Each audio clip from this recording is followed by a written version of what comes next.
This week, we're talking about schooling. Again, but a different approach. You see how I'm sitting because you know the vibes.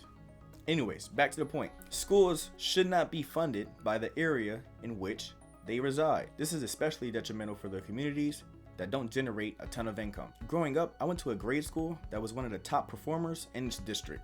However, we had to share novels and textbooks. And when I say share, I mean either we read those books together in class, like over each other's shoulder, or I would take it home for a couple of days out of the week and my classmate would have the other days. There weren't enough books per class for each kid to have their own. On top of that, the books that we were given were no less than 30 years old. And then by the time I got to private high school, kids paid market price for the newest edition of books. And this district was literally across the street from the one in which I grew up. Now, yes, I get it. I went to a private high school, so that means people paid.